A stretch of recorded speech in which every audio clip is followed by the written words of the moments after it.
I apologize if you hear like beats going on in the background. My neighbors have a youth group they do every Thursday, and I've not been sleeping good for the past week, by the way. So I look really tired. Just note that. But they have a youth group they do every Thursday, and they're usually not this loud, and they don't usually have the beats going on. And so, I was like, oh, finally I can work and catch more sleep before I have to go back to work this weekend. Nope. They're doing this tonight. So let's record some videos of some movies that I watched. First up is Piece by Piece. This one is an interesting movie because I think this movie is not what I expected. And I think that a lot of people should know this before going in.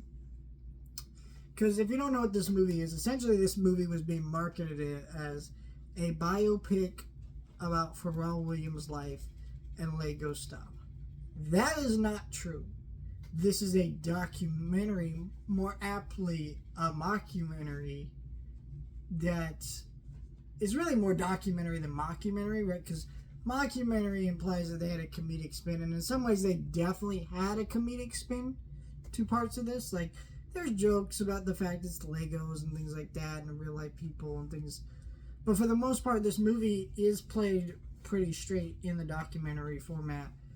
It's just the Legos are used to enhance the visuals of what Pharrell's thinking or feeling in that moment. Like when he's listening to music in a normal biopic, you would get this moment of expression and excitement, but you could actually visualize that so much more interesting, and with the Legos and the beats bouncing everywhere. And that's the point of the Lego style, is to really enhance this movie. So in some ways this movie would be just a generic documentary about Pharrell Williams' life. So I don't know, I enjoyed this movie. And I think also what really helps this movie too is you can enjoy this movie if you know nothing about Pharrell Williams. Because to be honest, I know nothing about Pharrell Williams. Like, I've heard of Happy. Who hasn't heard that song? It's a good song. I listen to that song quite a bit.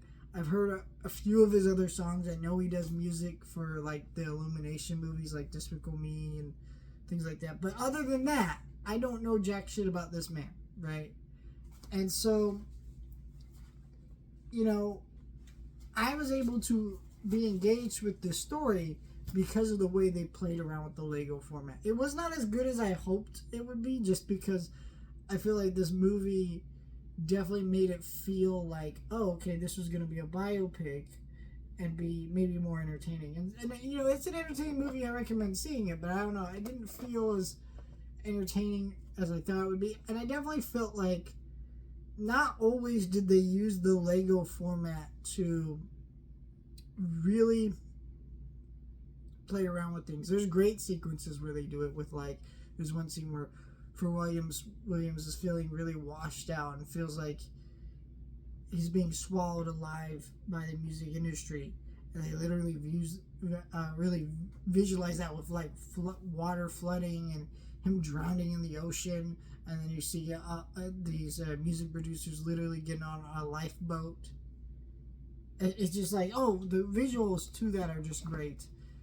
But I don't know, I feel like, there were some parts of the movie where just like, if this had just been real people, it'd just be the exact same. Like, I don't understand certain points. But it worked.